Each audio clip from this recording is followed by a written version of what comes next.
আসসালামু আলাইকুম ওয়া রাহমাতুল্লাহি ওয়া বারাকাতুহু। আউযু বিল্লাহি মিনাশ শাইতানির রাজিম। বিসমিল্লাহির রহমানির রহিম। আমি অত্যন্ত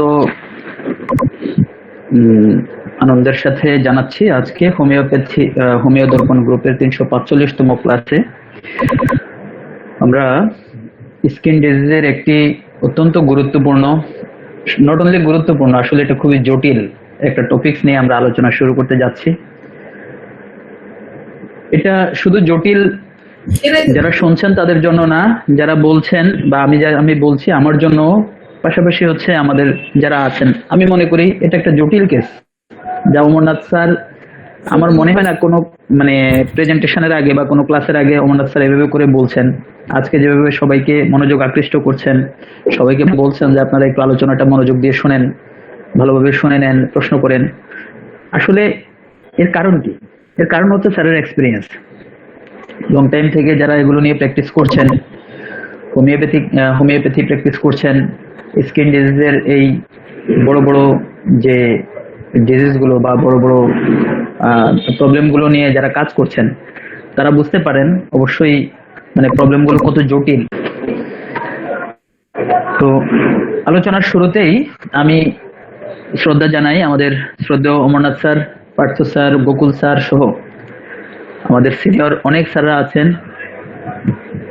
সবাইকে সম্মান শ্রদ্ধা জানিয়ে এবং যারা আজকে আমাদের সাথে আছেন সবাইকে স্বাগত জানিয়ে আমার আলোচনা শুরু করতে চাই। আমাকে সবাই চেনেন, আমি আলোচনা শুরু করছি। আজকে আমরা যে বিষয়গুলো নিয়ে কথা বলবো তা হচ্ছে আমরা সোরিয়াসিস সম্পর্কে জানবো। সোরিয়াসিস কি, কেন হয়, কি দেখলে আমরা বুঝতে পারবো সোরিয়াসিস, ল্যাবরেটরি ডায়াগনোসিসের মাধ্যমে আমরা কিভাবে বুঝতে পারি, সোরিয়াসিসের প্রগনোসিস কি, এবং ম্যানেজমেন্ট, হোমিওপ্যাথিক ম্যানেজমেন্ট কি। দেন সোরিয়াসিস নিয়ে আমরা একটু মায়োজমেটিক অ্যানালাইসিস, যে সোরিয়াসিসের মায়োজমেটিক দিকটা আমরা কিছুটা কথা বলবো, এবং যে হোমিওপ্যাথিক ট্রিটমেন্ট একটা দুইটা কেস বলার চেষ্টা করব। শেষ পর্যন্ত আসলে সময় পাবো কিনা বলতে পারছি না, আপনারা একটু মনোযোগ দিয়ে শুনবেন, কোশ্চেন থাকলে নোট করবেন। আমরা ইনশাল্লাহ, আমাদের তো আসলে নিয়ম হচ্ছে 1 ঘন্টা আলোচনা করার পরে প্রায় 1 ঘন্টা আমাদের ডিসকাশন হয়। এটা শুধু হোমিও দর্পণ গ্রুপেই আমি দেখি, আদার্স গ্রুপগুলোই একপাক্ষিক আলোচনা, একজন আলোচনা করে আলোচনা শেষ। অনেক গ্রুপেই, কিছু গ্রুপে আলোচনা হয়, ডিসকাশন হয়। তো প্রিয় উপস্থিতি, আমি সর্বপ্রথম এই বিষয়গুলো আপনাদেরকে অনেকবার বলেছি এবং আজকেও আমি শুরু করতে চাই হোয়াট ইজ স্কিন, যেহেতু স্কিনের একটা বড় প্রবলেম। একদম শর্টে যদি আমরা দেখতে চাই, স্কিন হচ্ছে আমাদের বডির, আমাদের শরীরের সবচেয়ে বড় অর্গানের যে বিষয়টি আমরা জানতে চাই সেটা হচ্ছে এটা 3টা লেয়ার আছে। একদম উপরের লেয়ারটা হচ্ছে এপিডার্মিস, মাঝের লেয়ারটা হচ্ছে ডার্মিস, এবং একদম লাস্ট যে লেয়ার সেটা হচ্ছে হাইপোডার্মিস। ইপিডার্মিস নিয়ে আজকে আমাদের যত কথাবার্তা হবে। ইপিডার্মিস এটা কি? দ্য আউটার মোস্ট লেয়ার, স্কিনের একদম সর্বশেষ বাহিরের যে লেয়ারটা, এটার নাম হচ্ছে ইপিডার্মিস। ইপিডার্মিস এই লেয়ারটার মেইন কাজ হচ্ছে আমাদের শরীরের ভিতর থেকে অতিরিক্ত পানি যাতে বাতাসে চলে না যায়, অথবা শরীর যাতে অতিরিক্ত হিট থেকে শরীরকে প্রোটেক্ট করা, এবং ওভারঅল স্কিনের যে একটা টোনিসিটি বা ইলাস্টিসিটি আছে এটা মেনটেন করা। দেন হচ্ছে এই লেয়ারটার মধ্যে অনেকগুলো পার্ট আছে। আমি সবগুলো পার্ট না বলে শুধু একটা কথা বলি, সেটা হচ্ছে কেরাটিনোসাইট। এর আগে আমরা বলেছি, আমরা অনেকগুলো বিষয় নিয়ে কথা বলেছি। এই ইপিডার্মিসটা 5টা লেয়ারে ডিভাইডেড করা থাকে, 5টা লেয়ারে ডিভাইডেড করা থাকে। একদম বাহিরের যে লেয়ারটা স্ট্রেটাম কর্নিয়াম, এবং লাস্ট ভিতরের যে লেয়ারটা সেটা হচ্ছে স্ট্রেটাম বেজালি বা বেজাল লেয়ার। মাঝখানে লুসিডাম, গ্র্যানিউলোসাম এন্ড স্পাইনোসাম তিনটা লেয়ার থাকে। তো এই কিরেটিনোসাইটের কথা বলতে চাচ্ছি। কিরেটিনোসাইটই হচ্ছে মেইনলি এই সোরিয়াসিসের জন্য রেসপন্সিবল বেশি। কিরেটিনোসাইট কি? এটা এক ধরনের কোষ। এই কোষটার মেইনলি হচ্ছে 28 দিন পর পর এই কোষটা নতুন করে, আমাদের শরীরে তো রেগুলারই নতুন করে কোষ তৈরি হয়, আবার আগের কোষটা মরে যায়। টোটাল আপনার বডির প্রত্যেকটা সেলের দিক থেকে চিন্তা করলে, বিশেষ করে আমরা যদি ব্লাড সেলও দেখি, একটা নির্দিষ্ট টাইম আছে, টাইম ফ্রেম আছে। তো এই টাইম ফ্রেমটা প্রত্যেকটা লেয়ারের জন্য বা প্রত্যেক স্কিনের প্রত্যেকটা কোষের জন্য বা শরীরের প্রত্যেকটা কোষের জন্যই। তো কিরেটিনোসাইটটা হচ্ছে এক ধরনের কোষ, এটা স্কিনের outermost layer, that means ইপিডার্মিসের মধ্যে থাকে। 28 দিন এটার ডিউরেশন, মানে বাঁচার, মানে এটা 28 দিন পর পর চেঞ্জ হয়। কিন্তু এই সোরিয়াসিসে দেখা যায় এত দ্রুত এখানে মাল্টিপ্লিকেশন হয়, সেল ডিভিশন হয়, সেল ডিভিশন হয়ে এটা 3 থেকে 4 দিনের মধ্যে বা 3 থেকে 6 দিনের মধ্যেই এই কিরেটিনোসাইটের ডিভিশন বা আপনার হতে থাকে। কিরেটিনোসাইট গুলো 3 থেকে 6 দিনের মধ্যে ভেঙে ভেঙে নতুন করে এখানে কোষ তৈরি হয়। এবং যেহেতু ভেঙে যাওয়া মানে কি, স্কিনটা ডেড হয়ে যাওয়া, সেই সেলটা মরে যাওয়া, সে সেলটা মরে আউটার মোস্ট লেয়ার যে ইপিডার্মিসের মধ্যে একটা এক্সেসিভ একটা কন্ডিশন তৈরি হয়, যেটা হচ্ছে আপনার আমরা এই সোরিয়াসিসে দেখি যে রেগুলারলি এক ধরনের আঁশের মতো, মাছের আঁশের মতো বা স্কেল আই এর মতো এক ধরনের উঠতে থাকে, খুব ফ্রিকুয়েন্টলি, খুব র্যাপিডলি উঠতেই থাকে। পরিষ্কার করলে সকালবেলা বিকেলবেলা দেখা যাচ্ছে আবার একই অবস্থা, খুশকির মতো উঠতে থাকে। এখন কথা হচ্ছে সোরিয়াসিস কি? সোরিয়াসিস যেটা বলেছি, এটা কোনো ইনফেকশিয়াস ডিজিজ না, নন ইনফেকশিয়াস একটা ডিজিজ যে একজনের শরীর থেকে আরেকজনের শরীরে যায় এমনও না, কোনো জীবাণুর মাধ্যমে হয় এমনও না। ইনফেকশিয়াস আমরা কখন বলি? যদি কোনো জীবাণু, নির্দিষ্ট কোনো জীবাণুর মাধ্যমে একটা রোগ হয়, যেমন আমরা জানি কলেরা, ভিব্রিও কলেরা এর মাধ্যমে হয়, গনোরিয়া, নাইসেরিয়া গনোরিয়ার মাধ্যমে হয়, অথবা সিফিলিস, ট্রিপোনেমা প্যালিডামের মাধ্যমে হয়। এভাবে করে অনেক ধরনের মানে নাম ধরে, জীবাণু ধরে ধরে দেখা যাচ্ছে সায়েন্স এগুলোকে ব্যাখ্যা দিয়েছেন।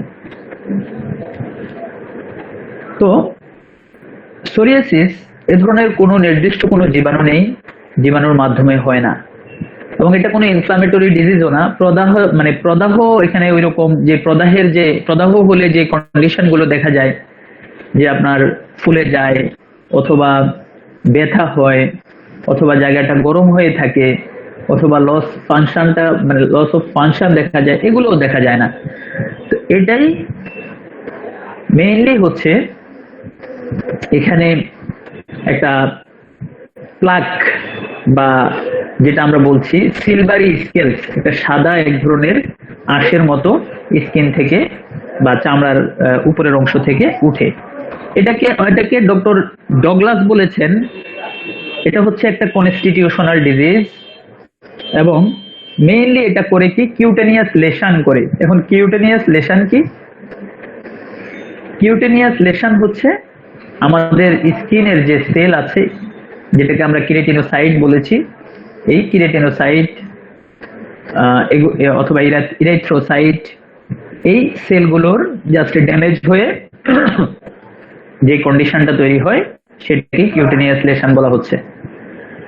এবং সেখানে একটা স্কোয়ামাস টাইপ, ডক্টর ডগলাস বলেছেন স্কোয়ামাস টাইপ লেশন। সেই স্কোয়ামাস টাইপ লেশন কি? যে যেখান থেকে দেখা যাচ্ছে পাতলা এক ধরনের আমরা যেটা বলেছি মাছের আঁশের মতো উঠে। মানে মূল কথাই হচ্ছে এখানে যে স্কিনের আউটার মোস্ট লেয়ারে যে কোষগুলো থাকে, এই কোষগুলোর অতিরিক্ত পরিমাণ ডিস্ট্রাকশন হয়।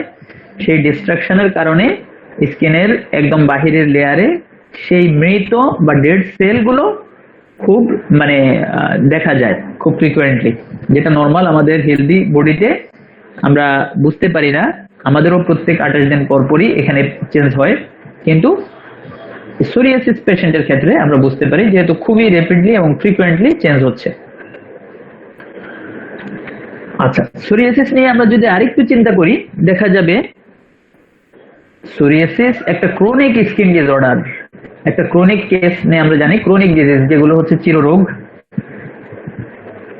তো এটা হচ্ছে টু কুইক গ্রোথ, খুব তাড়াতাড়ি গ্রোথ দেখা যায়, ম্যাচিউরেশন দেখা যায় এন্ড ডেথ দেখা যায় কিসের, স্কিন সেলের, যে কথাটা আমরা বলেছি।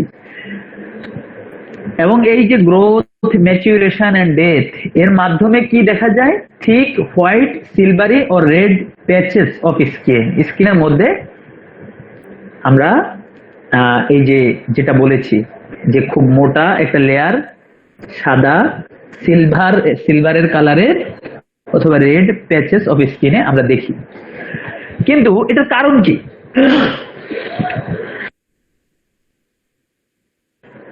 এর কারণ কি?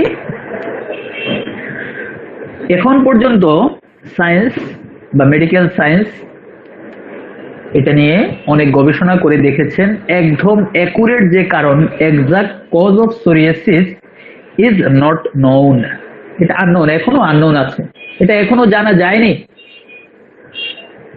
তবে তবে অনেকেই এটা বিলিভ করেন, বিশ্বাস করেন যে গবেষণায়ও দেখা গিয়েছে যে ইমিউন সিস্টেম, আমাদের শরীরের যে রোগ প্রতিরোধ ক্ষমতা, সেই রোগ প্রতিরোধ ক্ষমতা অনেকাংশেই এই সোরিয়াসিসের জন্য দায়ী। এবং কিছু ট্রিগার ফ্যাক্টর আছে, কিছু জিনিস আছে যে জিনিসগুলো সোরিয়াসিসকে আরো বেশি অ্যাক্সেলারেট করে, আরো বেশি বাড়িয়ে দেয়।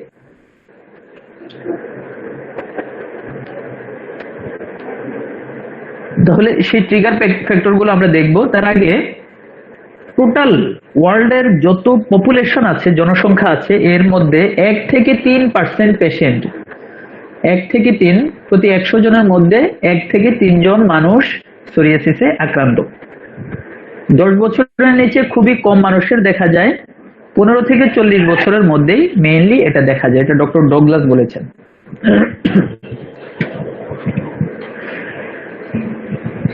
টোটালি বিবেচনা করলে টোটাল ওয়ার্ল্ডের মধ্যে মিলিয়নস অফ পিপল সাফার করছে সোরিয়াসিসে। এবং আমরা যদি এক কথায় জানি যে এটার কোনো medical science, modern medical science বলে যে এলোপ্যাথিকে বোঝানো হয়, তারাও বলছে যে no cure or long lasting relief in sight, এটার কোনো কিউর নেই। এবং লং লাস্টিং রিলিফ, যে দীর্ঘমেয়াদী কোনো যেটা ভালো হয়ে যাবে এইরকম কোনো ব্যবস্থাও তাদের কাছে নেই। তবে তারা বলছেন this is not just a skin disease, এটা একটা স্কিন চর্মরোগ, নট অনলি একটা স্কিন চর্মরোগই না, মাচ ডিপার ডিসঅর্ডার, এটা বডির একটা ডিপার ডিসঅর্ডার, একটা গভীর একটা সমস্যা। আর এই সোরিয়াসিস হলে দেখা যায় টোটাল সোরিয়াসিস পেশেন্টের মধ্যে 100 জনের মধ্যে 10 জন যাদের সোরিয়াটিক আর্থ্রাইটিস দেখা যায়, মানে সোরিয়াসিসের সাথে তাদের জয়েন্টে সমস্যা দেখা যায়, জয়েন্টে প্রবলেম দেখা যায়। এবং জয়েন্টে প্রবলেম দেখা যাওয়ার পেছনে মেইন কারণ হচ্ছে তাদের যে স্কিনের লেয়ারটা খুব ডিস্ট্রয় হয়ে যাচ্ছে ইজিলি, সেখানে স্কিনের লেয়ারটা খুবই পাতলা হয়ে যাচ্ছে। পাতলা হয়ে যাওয়ার কারণে বাতাস বা আবহাওয়া তার শরীর থেকে অতিরিক্ত পরিমাণ জলীয় টেনে নিয়ে যাচ্ছে, তার শরীরে এক ধরনের ফ্লুইড ইমব্যালেন্স দেখা যাচ্ছে, এবং স্কিনের যে লেয়ারটা থিন হয়ে যাচ্ছে বা পাতলা হয়ে যাচ্ছে, এর ফলে তার শরীরে ইনফেকশনের চান্সটা বেড়ে যাচ্ছে, এই জন্যই তাদের আর্থ্রাইটিসটা দেখা যাচ্ছে।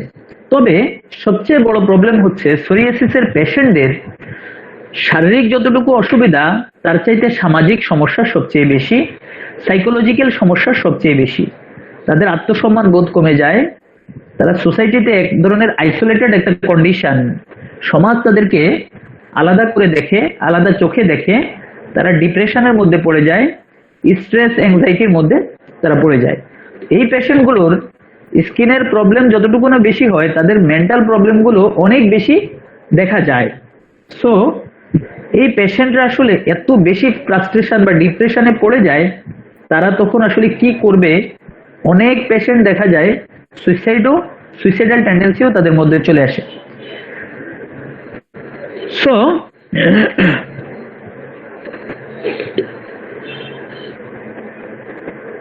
সোরিয়াসিস, আমি একটু সাগরদার কাছে একটু কোঅপারেশন চাইবো। দাদা আমাকে শোনা যাচ্ছে clearly?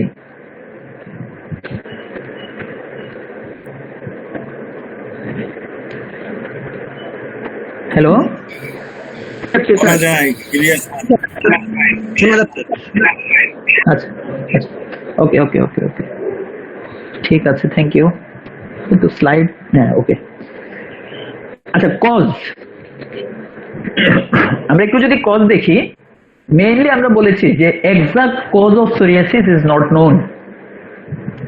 Exact cause of psoriasis is not known, তবে অনেক অ্যানালাইসিস করে দেখা গিয়েছে টোটাল যত সোরিয়াসিসের পেশেন্ট আছে এর মধ্যে 1/3 পেশেন্ট যাদের ফ্যামিলি হিস্ট্রিতে সোরিয়াসিস আছে, এই ধরনের পেশেন্ট পাওয়া যায়।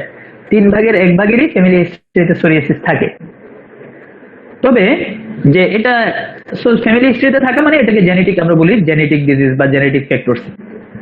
এটাও ঠিক যে শুধু জেনেটিক ফ্যাক্টরই এর জন্য যে দায়ী তা না।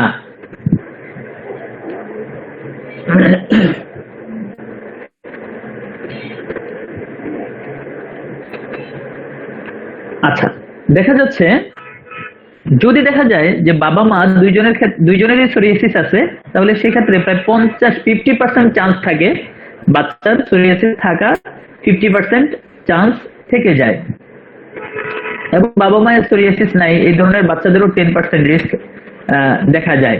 নন সোরিয়াটিক প্যারেন্টসের দিক থেকেও 10% পেশেন্টের সোরিয়াসিস দেখা যায়। কিছু বায়োকেমিক্যাল ইমব্যালেন্স আছে, প্রবলেম দেখা যায়, যেগুলো দেখা যাচ্ছে আমরা নিউরো ট্রান্সমিটার যেমন প্রোস্টাগ্ল্যান্ডিনস, লিউকোট্রাইন্স, হাইড্রোক্সি ইকোস্টেট ট্রেনোইক অ্যাসিড, এগুলোর পরিমাণটা বেড়ে যায়। এবং অ্যাক্টিভিটি অফ ফসফোলাইপেজ, এটারও এই ফসফোলাইপেজের অ্যাক্টিভিটি বেড়ে যায়।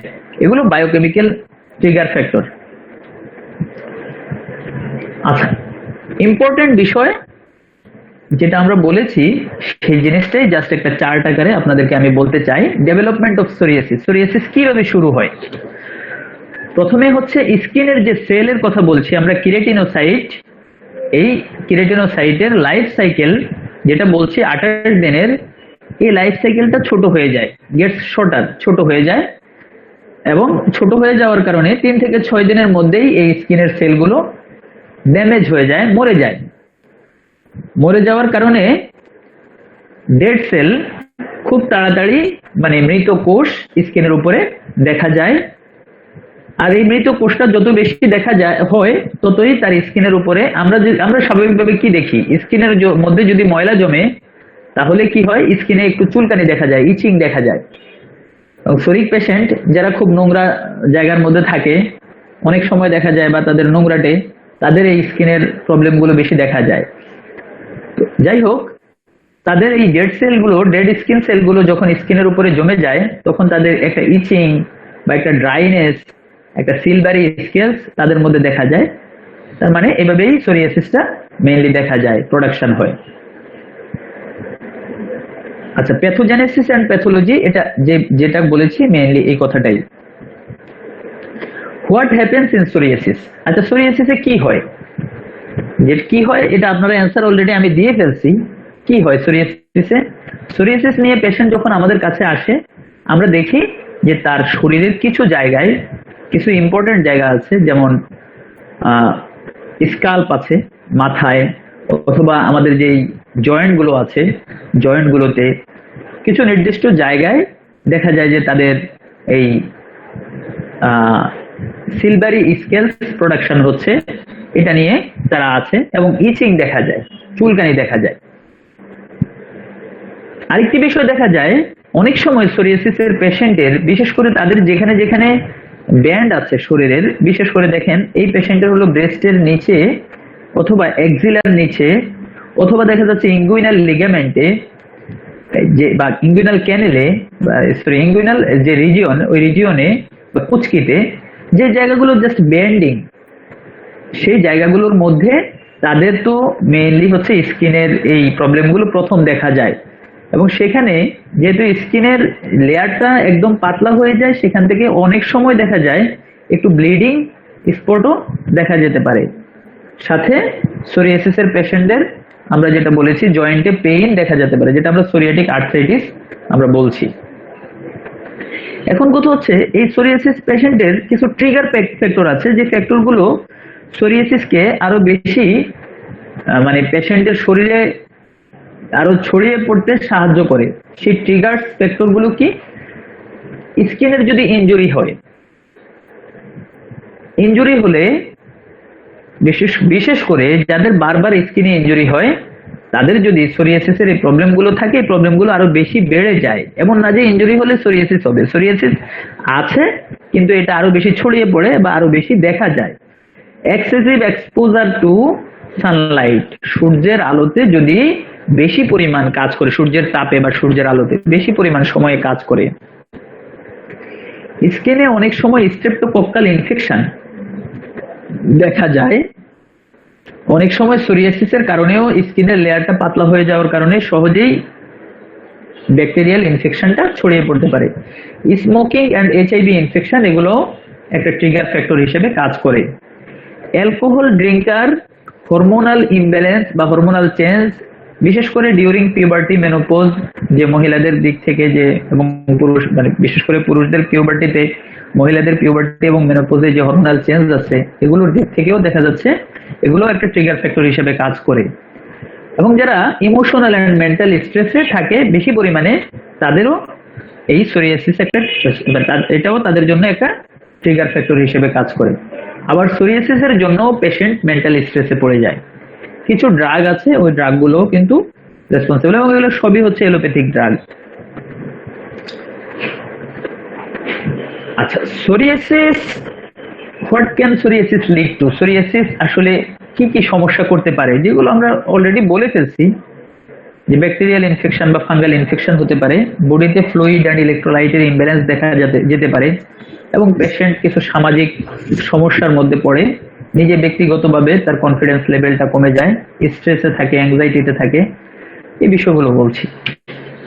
এখন আসলে সোরিয়াসিস মেইনলি কোথায় কোথায় দেখা যায়? আমরা স্বাভাবিকভাবে স্কাল্প, আমরা স্কাল্প জানি, স্কাল্প মানে হচ্ছে আমাদের মাথার যে খুলি, সোজা বাংলায় খুলি। SCALP extensor aspect of extremities, যেটা হচ্ছে আমরা জানি যে বডির মানে আমাদের যে হাত অথবা পা, আমাদের শরীরেরই এক্সটেনশন এবং হচ্ছে ফ্লেকশন, এই দুইটা বিষয় আছে। ফ্লেকশন এবং এক্সটেনশন যারা অ্যানাটমি পড়েছেন তারা বুঝেন। তো এই বিশেষ করে দেখেন হাঁটু, ঠিক আছে, হাঁটুতে হয়, আবার নখে দেখা যায়, জেনিটেলিয়ায় দেখা যায়, আম্বিলিকাসে দেখা যায়। বিশেষ করে লাম্বো সেক্রাল যে রিজিয়ন আছে, লাম্বার এবং সেক্রাল যে রিজিয়ন, এই রিজিয়নে বেশি দেখা যেতে পারে। মুখে কখনো কখনো দেখা যেতে পারে, এবং গ্লুটিয়াল রিজিয়নেও দেখা যেতে পারে। ইভেন সোরিয়াসিস অনেকের এক্সপেরিয়েন্স আছে পিছেও দেখা যেতে পারে। ওভারঅল কথা হচ্ছে আসলে শরীরে যে কোথাও হতে পারে, তবে যে বিষয়গুলো আমরা বলেছি এখানে বেশি দেখা যায়, কানের পেছনে দেখা যেতে পারে। আচ্ছা, এখন বিষয় হলো এই সোরিয়াসিসের কথা আসলে আমরা কিছু বিষয় আরো আমরা দেখি, যে গ্রোসার্স ইচিং, এটা একটা বিষয়। অনেক সময় দেখা যায় শুধু হাতের অংশটার মধ্যে খুবই মানে সোরিয়াটিক কন্ডিশনটা দেখা যায়। সোরিয়াসিস এবং একজিমা এগুলো খুব কাছাকাছি বিষয়, এটা নিয়ে আমি ডিফারেন্সটা আজকে বলবো। আমি যখন একজিমার ক্লাস নিয়েছিলাম বা একজিমা নিয়ে আমরা আলোচনা করেছিলাম, ওই দিন আমি সোরিয়াসিস বলছি, যেদিন সোরিয়াসিস নিয়ে আলোচনা করব ওই দিন আমরা একজিমা এবং সোরিয়াসিসের মধ্যে একটা পার্থক্য আমরা আলোচনা করব। আজকে আমরা সেটা আলোচনা করব ইনশাআল্লাহ। সোরিয়াসিস ডিফিউজা, এটা আরেকটি বিষয়, যে সোরিয়াটিক যে লেশন আছে, লেশনের মাঝখানে একটা দাগ বা সংযোগ, একটা রেখা দেখা যায়। সোরিয়াসিস জিরেটা, এটা একটা কন্ডিশন যের মধ্যে দেখা যায় যে যেখানে সোরিয়াসিসটা হয়েছে, আপনারা জাস্ট উপরের ছবিটার মধ্যে দেখেন সাপের মতো পেঁচানো পেঁচানো কন্ডিশন দেখা যায় সোরিয়াসিসের মধ্যে। সোরিয়াসিস ইনভেটার এটা এখানের মধ্যেও দেখা যায়, জাস্ট হচ্ছে স্কিনের ছোপ ছোপ পুরো শরীরেই দেখা যায়। এছাড়া একটা কমন প্রবলেম আমাদের সমাজে আছে, যেটা হলো আমরা সবাই মনে করি, অনেকেই মনে করি যে এই লোকটার এত চুলকানি শরীরে, বা সোরিয়াসিস, মানুষ তো স্বাভাবিকভাবে মনে করে চুলকানি, মানুষ স্বাভাবিকভাবে স্কিন এরাপশন বা সোরিয়াসিস এসব নাম কয়জনে জানে, বাট সবাই মনে করে যে এই যে শরীরের এই কন্ডিশনটা কন্টাজিয়াস, মানে এটা তার সংস্পর্শে কেউ আসলে, তার কাপড় চোপড় কেউ পরলে তার হতে পারে। আসলে সোরিয়াসিস এটা তো আপনারা বুঝতেই পারছেন, এটা কিন্তু নন ইনফেকশিয়াস, কোনো জীবাণু বা কোনো জীবাণুর মাধ্যমে এটা হয় না, এটা বডির একটা ইমিউন সিস্টেমের একটা ডিফিকাল্টিস অথবা অ্যাবনর্মালিটিস, সেজন্যই এটা হচ্ছে। আর সেজন্যই এই সোরিয়াসিসটা নন কন্টাজিয়াস, এটা সংস্পর্শে, একজনের সংস্পর্শে আরেকজনের শরীরে আসে না। এখন আমরা যে বিষয়টা নিয়ে কথা বলছি, সোরিয়াসিস ভালগারিস। সোরিয়াসিস ভালগারিস এটাই হচ্ছে আমাদের সমাজে সবচেয়ে বেশি দেখা যায়, 80% থেকে 90% মানুষেরই সোরিয়াসিস ভালগারিসটা দেখা যায়। এখানে কি সমস্যা হয়? মেইনলি সমস্যা হয় হচ্ছে এই যে যেটা আমরা বলেছি, স্কিনের মধ্যে যে স্কেলাই প্যাচেস মাছের আঁশের মতো উঠে লাল হয়ে থাকে জায়গাটা, এটা এক্সেপশনাল, জায়গাটা রেড হয়ে থাকে, স্কেলাই দেখা যায়।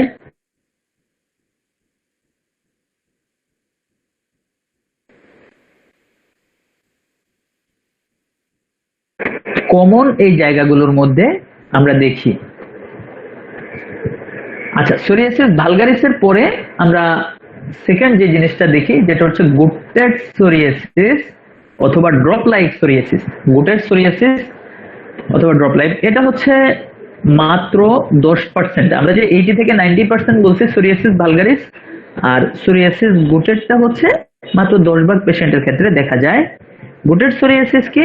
এটার মধ্যে গুটেড মানে কি? গুটেড মানে হচ্ছে ড্রপ লাইক একটা কন্ডিশন, মানে মনে হচ্ছে যে আমরা যে পারফিউরা পড়ে আসছি, যারা ফিজিওলজি নিয়ে জানেন, যে বডিতে মনে হয় যেন বিভিন্ন জায়গায় ছোট ছোট রক্তের একটা মানে পিঁপড়া কামড় দিলে যেরকম, সোজা মানে ভাবে যদি বলতে হয়, যে পিঁপড়া কামড় দিলে যেরকম, বা একটা মানে ফোটা ফোটা রক্তের ফোটা ফোটা জাস্ট হচ্ছে শরীরের মধ্যে এভাবে ছড়িয়ে আছে। এই জিনিসটা সোরিয়াসিস, গুটেড সোরিয়াসিসেও দেখা যায়। আবার যাদের রিওমেটিক আর্থ্রাইটিস আছে, এই আর্থ্রাইটিস, রিওমেটিক আর্থ্রাইটিসের পেশেন্টদের, যাদের বাত ব্যথা আছে, তাদেরও কিন্তু এই ধরনের ইরাপশন দেখা যায়। রিওমেটিক ইরাপশন বলে, রিওমেটিক র্যাশ বলে, এই ধরনের একটা র্যাশ তাদের শরীরেও কিন্তু দেখা যায়। আচ্ছা, গুটেড সোরিয়াসিস এটা হচ্ছে আমরা যেটা বলেছি।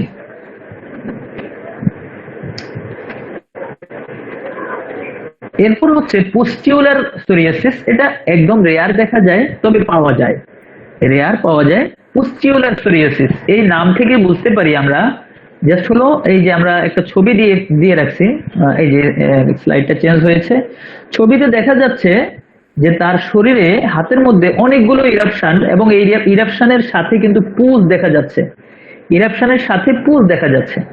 তো এই যে কন্ডিশনটা, যে পুজ সহ ইরাপশন হচ্ছে এবং সেটা আবার শুকিয়ে যাচ্ছে খুবই রেয়ারলি, এটা হচ্ছে পুস্টিউলার সোরিয়াসিস, এই অবস্থাটা দেখা যায়।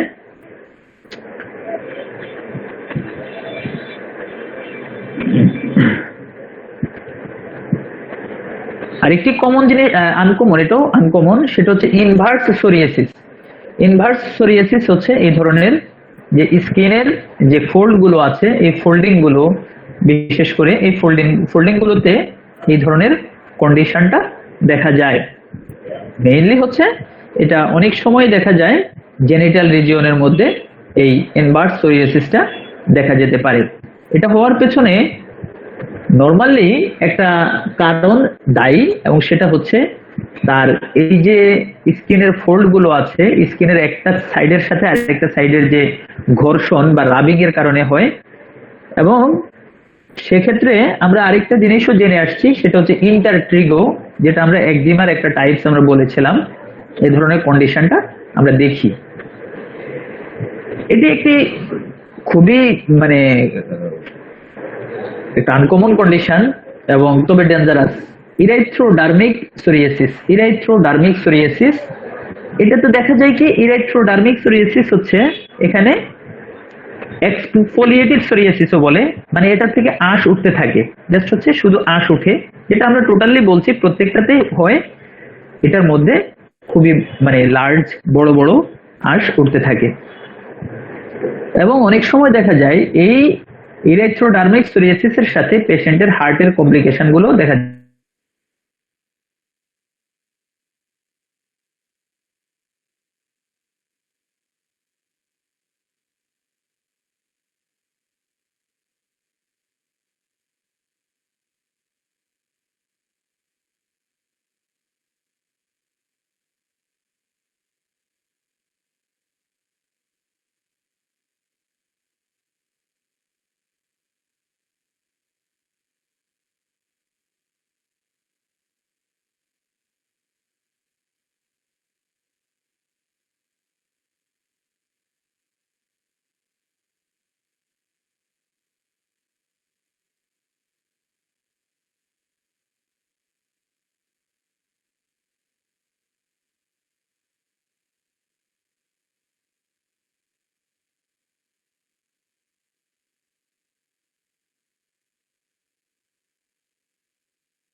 পেশেন্টের ক্ষেত্রে সোরিয়াটিক আর্থ্রাইটিসটা দেখা যায়। আরেকটি বিষয় হচ্ছে সেবোরিক সোরিয়াসিস, মানে মাথার মধ্যে তার যখন স্কাল্পের মধ্যে এই কন্ডিশন গুলো দেখা যায়, এটাকে বলে সেবোরিক সোরিয়াসিস। আরেকটি হচ্ছে নেইল সোরিয়াসিস, নখের মধ্যে তার এই কন্ডিশনটা দেখা যায়। আপনাদের মনে আছে কিনা, আমরা যখন নখের যে নখ নিয়ে আমরা যখন আলোচনা করেছিলাম, ওই সময় আমরা জাস্ট এই যে নখের যে এই যে পিকচারটা দেওয়া আছে, এই কন্ডিশনটা দেখিয়ে আমরা বলেছি যদি এইরকম পরিস্থিতি থাকে নখের মধ্যে, তাহলে এই ক্ষেত্রে আমরা ধারণা করব এই পেশেন্টের সোরিয়াসিস আছে। সেটাই নেল সোরিয়াসিস পেশেন্টদের ক্ষেত্রে দেখা যায়।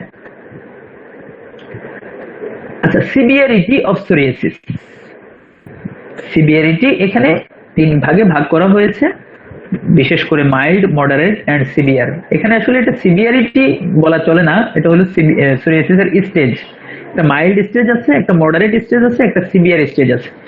যদি টোটাল শরীরের 5% যদি এটাকে বডি সারফেস, শরীরের যেই বাহিরের পার্ট আছে, এটা যদি 5 ভাগ যদি কভার করে, 5 ভাগ যদি সোরিয়াসিসে আক্রান্ত হয়, এটাকে আমরা মাইল্ড বলি। 5 থেকে 20 ভাগ হলে এটা মডারেট, এবং 20 ভাগের উপরে হলে এটাকে আমরা সিভিয়ার বলি। আচ্ছা, আমরা সিমটমস নিয়ে বলেছি, নতুন সিমটমস নিয়ে খুব বেশি কিছু নাই। প্রাইমারি ইনফেস্টেশনস এগুলো বলা হয়ে গিয়েছে। আচ্ছা, এখন কথা হচ্ছে প্রগনোসিস। আমরা ডক্টর ডগলাস তার বইতে সোরিয়াসিসের প্রগনোসিস বলেছেন, the disease is mostly difficult of cure and has a tendency to recur।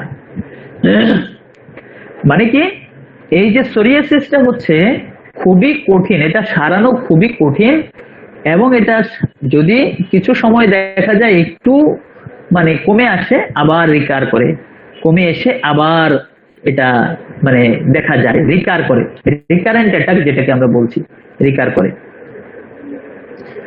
তো এটা হচ্ছে সোরিয়াসিসের প্রগনোসিস।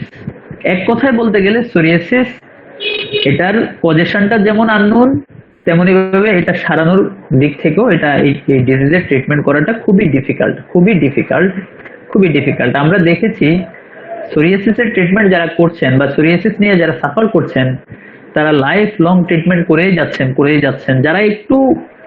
যারা একটু সোরিক পেশেন্ট, বিশেষ করে আশাবাদী অপটিমিস্টিক পেশেন্ট, এরা শুধু ট্রিটমেন্ট করেই যাচ্ছেন।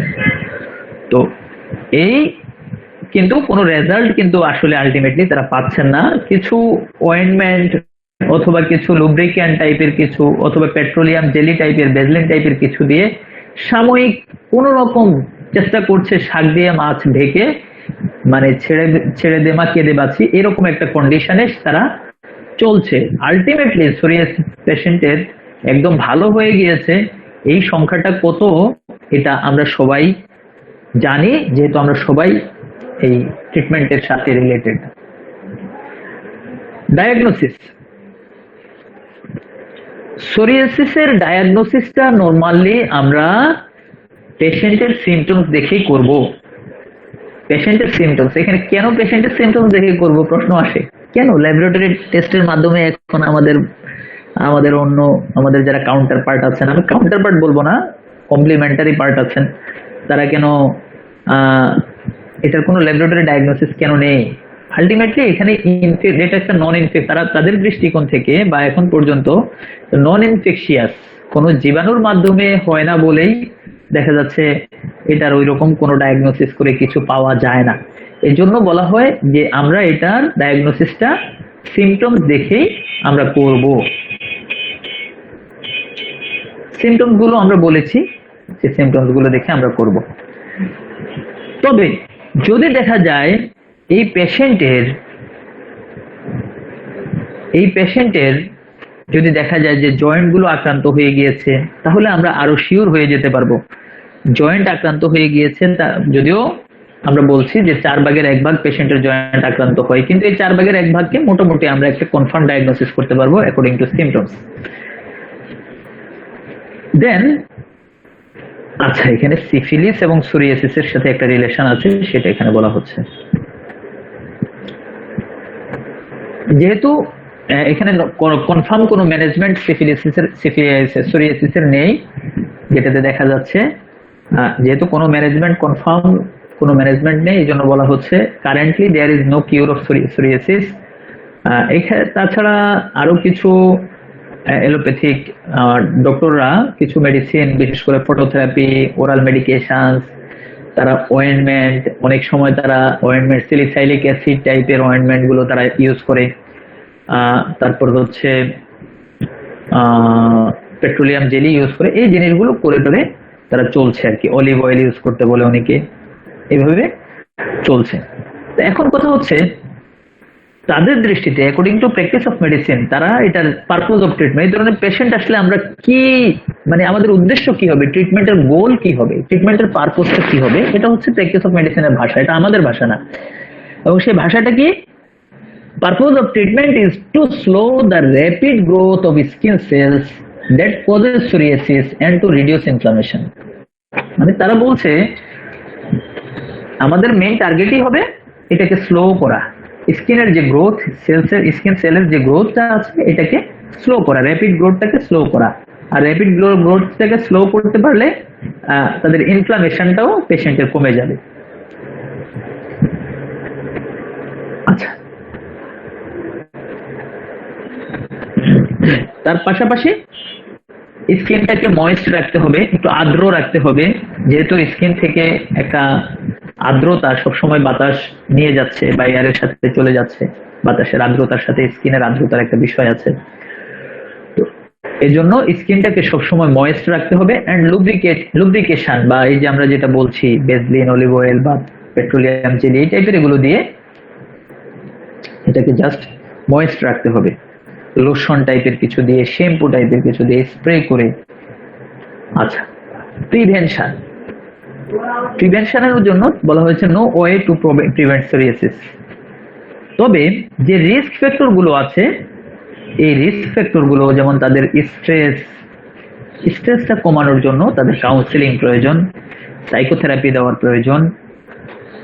কোল্ড ক্লাইমেট, বিশেষ করে এই পেশেন্টের সবচেয়ে বেশি সমস্যা হয় শীতকালে, তাদের স্কিন থেকে যেহেতু আমরা যেটা বলছি বাতাসের জলীয় পরিমাণ যেহেতু কমে যায়, আর্দ্রতার পরিমাণ কমে যায় শীতকালে, সেহেতু স্কিন থেকে যে আমরা নর্মাল সাধারণ আমরা সুস্থ মানুষ যারা, আমাদের তো ঠোঁট ফেটে যায়, হাত পা ফেটে যায়, শরীর ফেটে যায়। তো যারা সোরিয়াসিসের পেশেন্ট তাদের কি কঠিন পরিস্থিতির সৃষ্টি হয় সেটা আপনারা অবশ্যই জানেন। তো তাদের যে সান exposure, smoking, alcohol, infection, skin injury, এগুলো থেকে এই পেশেন্ট গুলোকে সেভে থাকার জন্য বলতে হবে। আচ্ছা, মোটামুটি সোরিয়াসিসের আমরা একটা জেনারেল নলেজ আমরা যেটা জানতে চেষ্টা করেছি বা এতক্ষণ আলোচনা করেছি, এটাই শেষ। এরপর আমরা দেখব মায়াজম। আমরা মায়াজম দেখব, মায়াজম কিভাবে আমরা এই সোরিয়াসিসের মায়াজমটা দেখব। Theory of chronic miasm. এখানে আমরা ডক্টর এইচ এ রবার্টস একটা সুন্দর কথা বলেছেন এবং মনে রাখার মতো, আশা করছি আপনাদের সবার মনে থাকবে। সোরিয়াসিসকে বলেছেন ম্যারিয়েজ অফ অল দা মায়াজমস, মানে যতগুলো মায়াজম আছে সব মায়াজমের বিবাহ সোরিয়াসিসের মাধ্যমে সম্পূর্ণ হয়। যদিও তিনি আবার বলছেন প্রিডমিনেন্টলি সোরিক অ্যান্ড সাইকোটিক, তবে এখানে সোরিক এবং সাইকোটিক মায়াজমটা প্রিডমিনেন্ট থাকে, তবে সোরিক, সাইকোটিক অ্যান্ড সিফিলিটিক তিনটা মায়াজমেরই এখানে একটা কম্বিনেশন থাকে।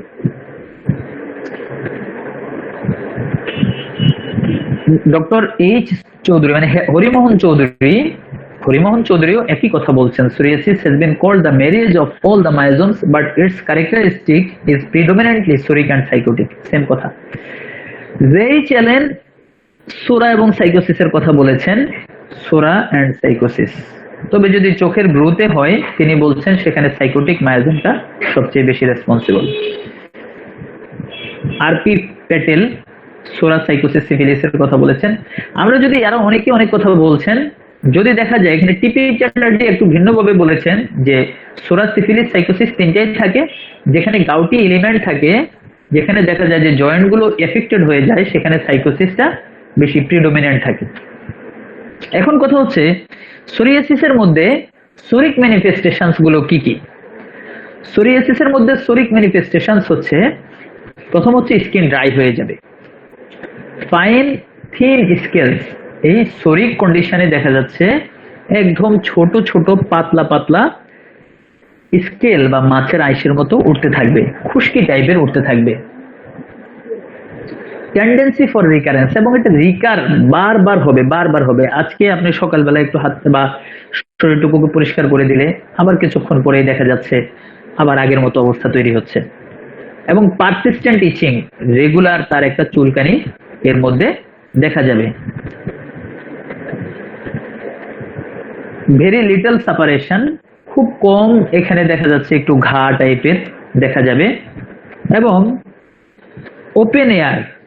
ওপেন এয়ারে তাদের কমে যাবে, ইভিনিং এ তাদের সমস্যাগুলো কমে যাবে।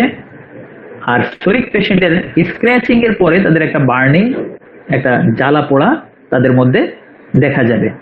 তবে এই পেশেন্টরা মানসিকভাবে খুবই অ্যালার্ট থাকবে, quick, active, restless and sensitive হবে। Psychotic manifestations, fish scale eruptions, এখানে আরেকটু বড় বড় টাইপের মাছের আঁশের মতো দেখা যাবে। Pruritus with thickening of the skin, স্কিনটা একটু থিক হয়ে যাবে, একটু মোটা হয়ে যাবে। পিগমেন্টেশনস, স্কিনের কালার চেঞ্জ হয়ে যাবে। আচ্ছা, চেঞ্জ অফ ওয়েদারে তাদের ভালো থাকবে তারা, এবং মিটে তাদের ভালো থাকবে, তাদের ভালো লাগবে। নেলস গুলো, বিশেষ করে নখে তাদের ইরেগুলার, থিক উইথ রিজেস, তাদের নখগুলো কিছুটা অসমান হয়ে যাবে, ইরেগুলার হয়ে যাবে, মোটা হয়ে যাবে। কিন্তু সোরিক পেশেন্টের নখগুলো কেমন হবে? তাদের নখগুলো সহজেই ভেঙে যাবে, এরকম কন্ডিশনটা তাদের মধ্যে দেখা যাবে। আচ্ছা, আর joints and connective tissue are involved, যেটা আমরা বলছি সাইকোটিক পেশেন্টের, এবং with self condemnation like syphilitic, এবং তারা আত্মহত্যা করার একটা কন্ডিশন সাইকোটিক পেশেন্টের মধ্যে ডেভেলপ করবে। যদিও আমরা এটা জানি সিফিলিটিক পেশেন্টের, কিন্তু সিফিলিটিক পেশেন্টের মতো সাইকোটিক পেশেন্টেরও আত্মহত্যা করার অবস্থাটা তৈরি হবে। এখানে চলে আসে আত্মহত্যা সাইকোটিক পেশেন্টরা কিভাবে করবে বা তাদের কি অবস্থাটা তৈরি হবে, যেটা আমাদের সবসময় আমাদের শ্রদ্ধেয় অমরনাথ স্যার বলেন, সাইকোটিক পেশেন্টরা গোপনে দীর্ঘদিন আস্তে আস্তে করে প্রস্তুতি নিয়ে 2-1টা করে ট্যাবলেট জোগাড় করে করে তারা গোপনে একদিন শেষ হয়ে যাবে।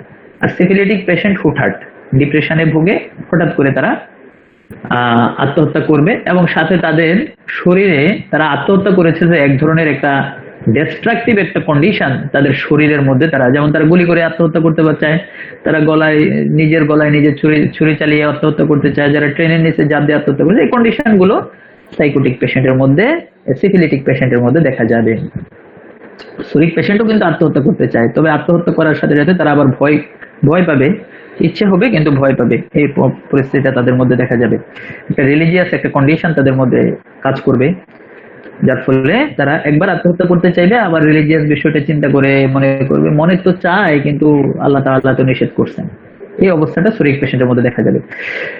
আচ্ছা, সিফিলিটিক পেশেন্টের নখগুলো কিন্তু পাতলা হয়ে যাবে এবং তাদের নখগুলো একটা চামচের মতো স্পুন শেপড হয়ে যাবে, যেটাকে আমরা বলছি কোয়েলোনাইসিয়া।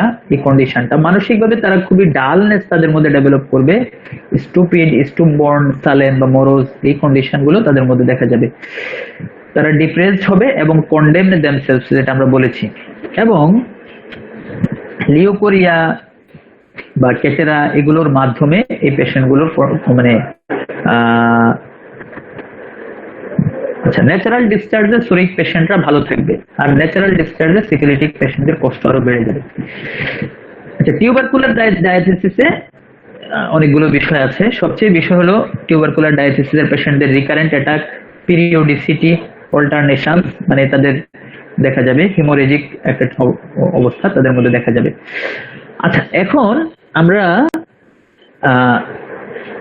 এরপরে মায়োজোমের যে বিষয়গুলো, এরপরে আমরা একটু ভিন্ন কয়েকটা বিষয় নিয়ে কথা বলতে চাই। তা হচ্ছে মেডিসিন। এখানে আমরা কমনলি আসলে আমরা জানি হোমিওপ্যাথিতে আমরা যে ট্রিটমেন্ট করি, কমন কোনো মেডিসিন আমাদের নেই।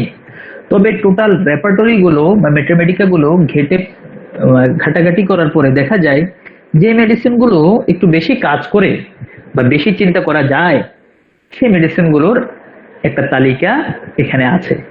আর্সেনিকাম অ্যালবাম, আর্সায়োড, ওরামেট, ক্যালকেট,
skin, psoriasis of palms, psoriasis of previous nails, psoriasis of tongue, এভাবে করে আমরা আমরা মেইনলি হচ্ছে রেপার্টরি গুলোর মধ্যে আমরা খুঁজে পাবো।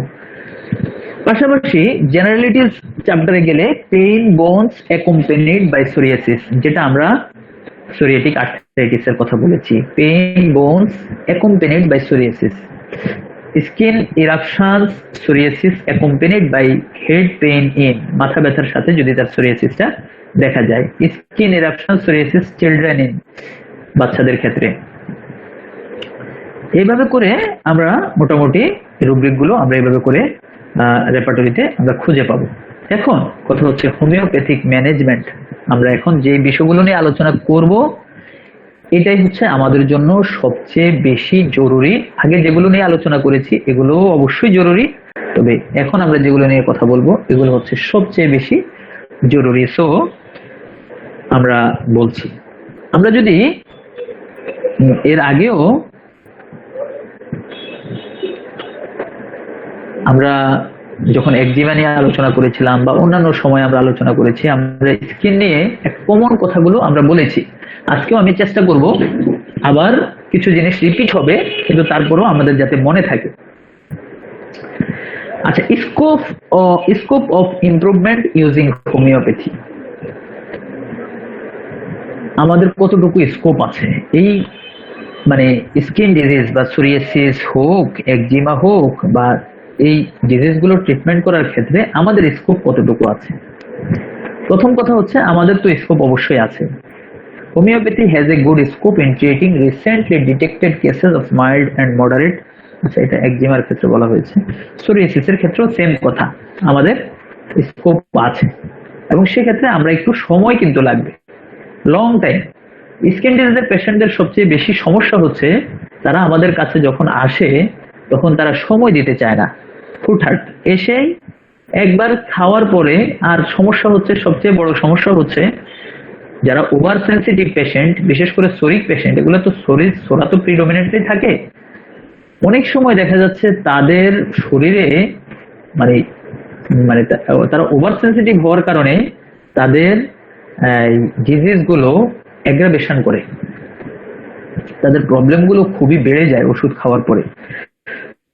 এই যারা এই অ্যাগ্রাভেশনটা, অবশ্যই আপনাদের অনেকেরই দেখার সৌভাগ্য হয়েছে, সৌভাগ্য না বলবো, দুর্ভাগ্য হয়েছে, এরকম অ্যাগ্রাভেশন, সিরিয়াস অ্যাগ্রাভেশন।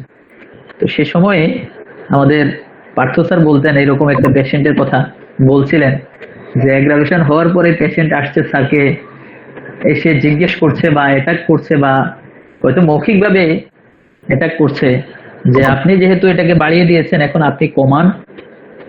আমি আজকে আমাদের একজন স্যার, সম্মানিত সিনিয়র স্যার গিরিধর বিশ্বাস স্যারের সাথে কথা বলেছি, অনেক সোরিয়াসিসের পেশেন্ট স্যারও দেখেছেন, কিন্তু খুবই ডিফিকাল্ট, এবং খুবই ডিফিকাল্ট। ইভেন এই পেশেন্ট গুলো ভালো হওয়ার রেট খুবই কম, এবং সময় এর সবচেয়ে বড় প্রবলেম হচ্ছে তারা সময় দেয় না। যতটুকু সময় তাদেরকে আমাদের প্রয়োজন ততটুকু সময় তারা দিতে চাচ্ছে না বা দিচ্ছে না।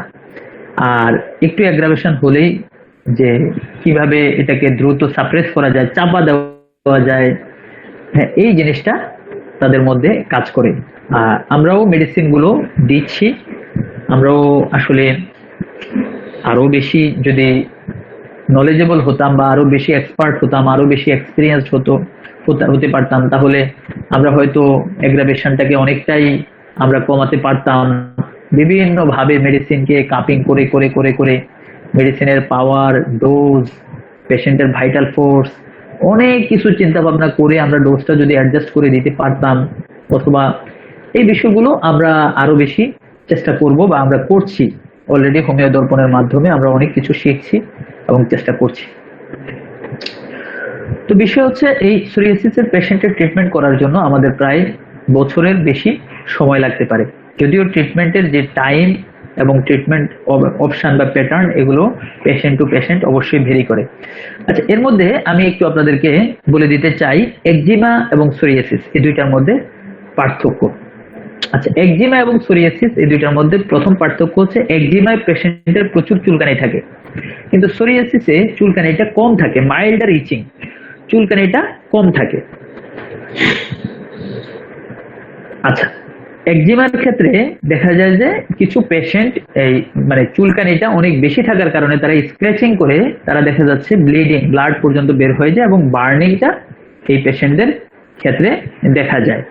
সোরিয়াসিসের পেশেন্টদের অনেক সময় দেখা যায় এই পেশেন্টদের একদম চুলকানি থাকে না, একেবারেই চুলকানি থাকে না, মানে খুবই কম। বা যে সকল পেশেন্ট একটু অয়েন্টমেন্ট ইউজ করে, বা অয়েন্টমেন্ট বলতে আমি বলতে চাচ্ছি এলোপ্যাথিক অয়েন্টমেন্ট না, যারা এই যে পেট্রোলিয়াম জেলি বা বেজলিন টাইপের একটু ভিজিয়ে রাখা বা একটু নরম করে রাখার জন্য, তখন দেখা যাচ্ছে খুব একটা চুলকানি না তাদের। তো এই সোরিয়াসিসের পেশেন্টদের ক্ষেত্রে এটা দেখা যায়। অনেক সময় কিছু পেশেন্ট সোরিয়াসিসের পেশেন্টদের ক্ষেত্রে তারা বলে যে some people say it feels like you are getting bitten by fire ants, just পিঁপড়া কামড় দেওয়ার মতো একটু অনুভূতি এই ধরনের পেশেন্টের ক্ষেত্রে দেখা যেতে পারে। একজিমার পেশেন্টদের দেখা যায় তাদেরও কিন্তু স্কেল আই দেখা যেতে পারে, তবে বেশিরভাগ ক্ষেত্রে দেখা যায় তাদের উওজিং, যে তাদের ডিসচার্জ, যে একটা উওজিং মানে রসক্ষরণ হয় এবং সেখানে একটা কাস্ট বা মামড়ি পড়ে যাওয়ার মতো একটা অবস্থা তৈরি হয়। স্কিনটা খুবই রাফ হয়ে যায়, স্কিনটা খুবই মোটা হয়ে যায় এবং লেদারি প্যাচেস বলা যায়, একদম চামড়ার একটা স্কিনটা মোটা হয়ে যায় এবং স্কিনটা ফুলেও যায়। তো এই যে একজিমায় এই পরিস্থিতিটা তৈরি হয়, কিন্তু সোরিয়াসিসে সবচেয়ে বড় হচ্ছে স্কিনটা কিন্তু অনেকটাই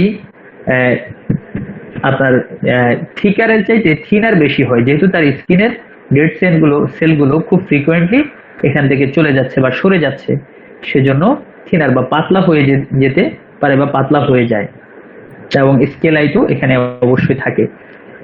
সবচেয়ে বড় লক্ষণ হচ্ছে সোরিয়াসিসে স্কেলাই, যে আঁশ উঠে বা খুশকির মতো বা আঁশের মতো, মাছের আঁশের মতো উঠতেই থাকে সোরিয়াসিসে। একজিমায় দেখা যায় যে এগুলো স্বাভাবিকভাবে বাচ্চাদের এবং ইয়াং চিলড্রেনদের, একজিমার পেশেন্টদের হিস্ট্রি নিলে দেখা যায় তারা বলবে যে হ্যাঁ, এটা আমরা যখন ছোট বাচ্চা ছিলাম তখন থেকেই এটা স্বাভাবিকভাবে আমাদের তখন থেকে দেখা গিয়েছে, বা ইয়াং চিলড্রেনদের ক্ষেত্রে দেখা যেতে পারে। তবে কখনো কখনো symptoms improve when a kid becomes grown up. কখনো কখনো দেখা যাচ্ছে এই একজিমাটা ছোট বাচ্চাদের ক্ষেত্রেও দেখা যায়। বাচ্চা বড় হওয়ার সাথে সাথে এই লক্ষণটা আস্তে আস্তে বাড়তে থাকে বা সমস্যাগুলো আস্তে আস্তে বাড়তে থাকে। সোরিয়াসিসে যেটা বলা হচ্ছে যে 15 থেকে 35 বছরের মধ্যে তাদের মেইনলি এই প্রবলেমটা সবচেয়ে বেশি হয়।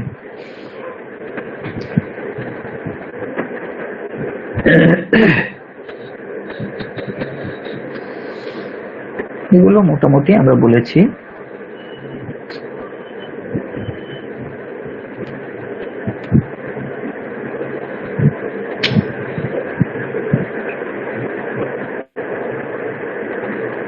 আচ্ছা, এখন যে বিষয়টি বলতে চাই যে একজিমায় দেখা যায়, আমরা যখন একজিমা পড়েছি যে ডার্মাটাইটিস বা অ্যাটোপিক ডার্মাটাইটিস আমরা পড়েছিলাম, যেখানে দেখা যাচ্ছে সোয়েলিং, ড্রাইনেস, র্যাশটা দেখা যেতে পারে। একজিমায় ম্যাক্সিমাম টাইমেই র্যাশ দেখা যেতে পারে। আচ্ছা, এই অবস্থাটা তৈরি হয়। সোরিয়াসিসে কোনো র্যাশ থাকে না। আর অনেক সময় দেখা যায় সোরিয়াসিস এবং একজিমা দুইটা একই সাথে একই পেশেন্টের শরীরে দেখা যেতে পারে।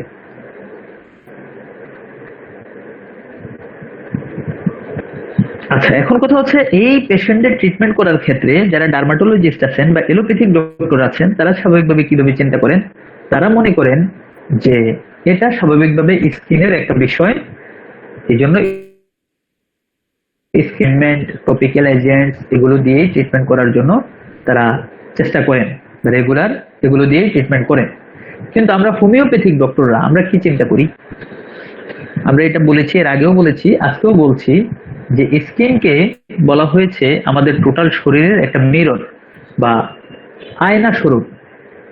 এই প্রবলেমটা স্কিনে যে জিনিসটা দেখা যাচ্ছে এটা কিন্তু আপনার অবশ্যই তার শরীরের ভিতরে মানে অবশ্যই কোনো না কোনো কারণ আছে। যেমন আমি আপনাকে একটা পেশেন্টের কথা একটু জাস্ট শর্টে একটু বলে নিই। একটা পেশেন্ট এসেছে আমার কাছে, পেশেন্টের হচ্ছে মুখের মধ্যে প্রচুর ব্রণ। এখন এই ব্রণের জন্য এসেছে, আসার পরে আমি পেশেন্টের আমি তাকে আরো কিছু সমস্যা সবকিছু শুনে আমি তাকে একটা পিরিয়ডের তার পিরিয়ডটা ইরেগুলার ছিল, খুবই ইরেগুলার। আল্ট্রাসোনোগ্রাম দেওয়ার পরে আল্ট্রাসোনোগ্রাম রিপোর্ট দেখি তার পিসিওডি আছে। এখন কথা হচ্ছে পিসিওডির সাথে এই ব্রণের কিন্তু একটা ডিরেক্ট সম্পর্ক আছে।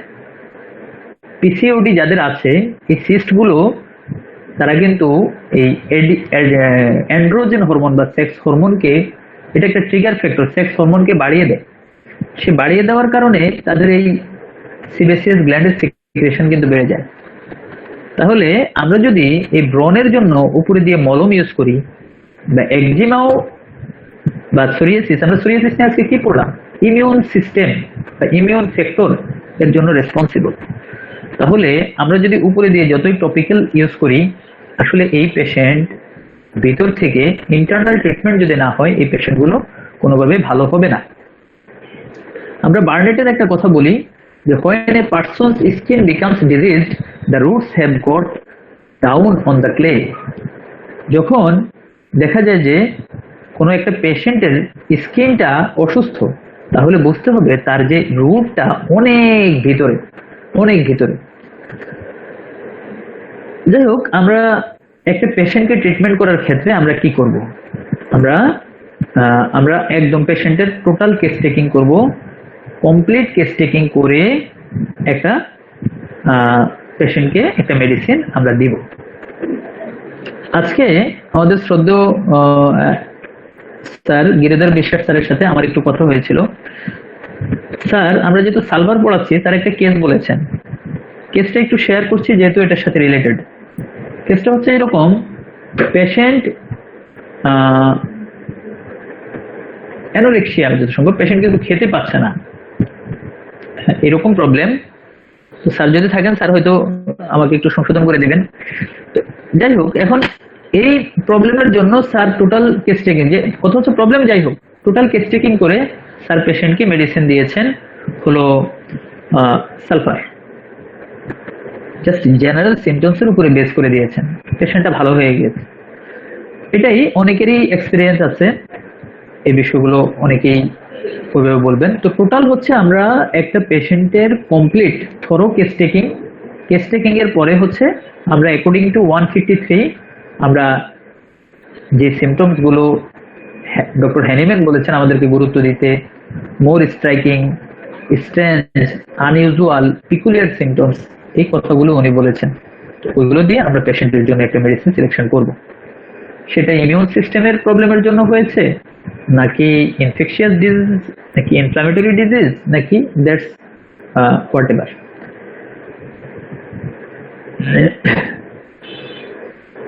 আমরা আরেকটি গুরুত্বপূর্ণ বিষয় আমরা বিশ্বাস করি, সেটা হচ্ছে সাপ্রেশন। সাপ্রেশন যখন হয় একটা পেশেন্টের, যে তার স্কিনে একটা প্রবলেম, তার শরীরের একটা প্রবলেম স্কিনের উপরে দেখা গিয়েছে, এটাকে যদি আমরা সাপ্রেস করি বা কোনোভাবে সাপ্রেসড হয়ে যায়, তাহলে সেক্ষেত্রে এই প্রবলেমটা চলে যায় বডির ডিপার পার্টে চলে যায়, সেটা আরো বেশি কমপ্লিকেটেড হয়ে যায়। এবং একটু গুরুত্বপূর্ণ কথা আমরা সবসময় বলি, যদি আমাদের ওয়েল সিলেক্টেড মেডিসিন না হয়, হোমিওপ্যাথিক মেডিসিনের মাধ্যমেও কিন্তু স্কিন ডিজিজ সাপ্রেশন হয়ে যেতে পারে। আচ্ছা, ইফেক্ট অফ সাপ্রেশন, এটা আমরা বলেছি, ইফেক্ট অফ প্রবলেম পেশেন্টের তৈরি হয়। আচ্ছা, একটা স্কিনের কেস টেকিং করার ক্ষেত্রে আমরা যে বিষয়গুলো সবচেয়ে গুরুত্বপূর্ণ আমরা দেখব, অ্যাপিয়ারেন্স, স্কিনের কালারটা দেখব, স্কিনটা ইউনিফর্ম আছে কিনা, হ্যাঁ, যে জায়গায় লেশন আছে সেটার সাথে পাশে কালার গুলোর কোনো চেঞ্জ আছে কিনা, কালার আমরা দেখব, ডিসচার্জ দেখব, স্কিনের কনসিস্টেন্সি দেখব, স্কিনের ইলাস্টিসিটি দেখব, টোনিসিটি দেখব, এগুলো আমরা খুব ভালোভাবে আমরা দেখব। কালার, ডিসচার্জ, কনসিস্টেন্সি, অ্যাপিয়ারেন্স, এগুলো আমরা দেখব।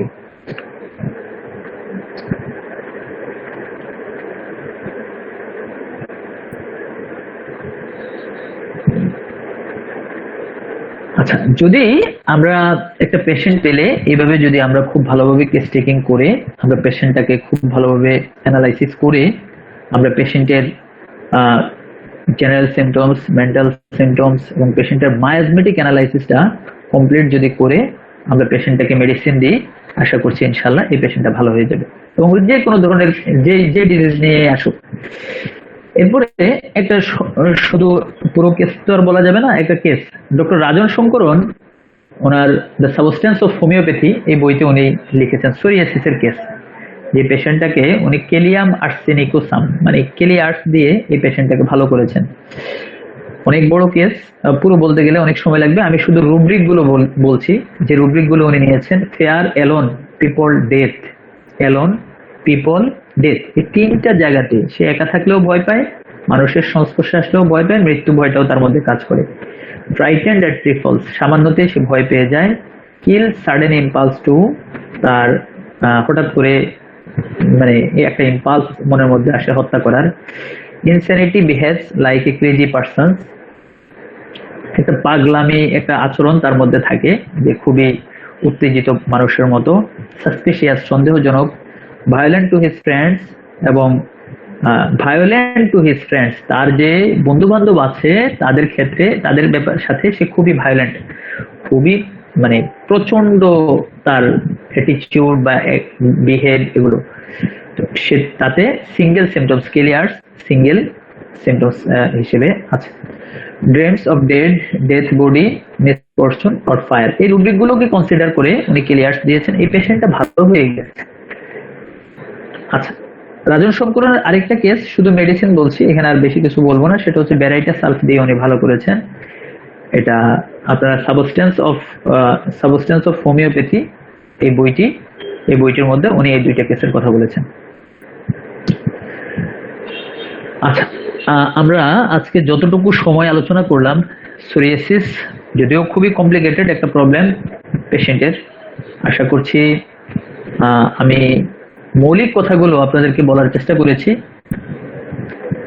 আশা করছি আপনারা কতটুকু মানে নিতে বা বুঝতে পেরেছেন আমি বলতে পারবো না। তো আমাদের আলোচনা এখানে, আমি আমার আলোচনা শেষ করতে চাই। বাকি অংশটুকু আমাদের শ্রদ্ধেয় স্যাররা আছেন এবং শ্রদ্ধেয় সঞ্চালক আমাদের একে সরকার, সাগর সাগর স্যার আছেন, সাগর স্যার কন্টিনিউ করবেন। আমার আলোচনা শেষ করছি। সবাইকে সর্বশেষ আমি আন্তরিক ধন্যবাদ জানিয়ে, এতক্ষণ পর্যন্ত আলোচনা শোনার জন্য সবার কাছে কৃতজ্ঞতা জানিয়ে আমার আলোচনা শেষ করছি। আল্লাহ হাফেজ। আসসালামু আলাইকুম রহমতুল্লাহ।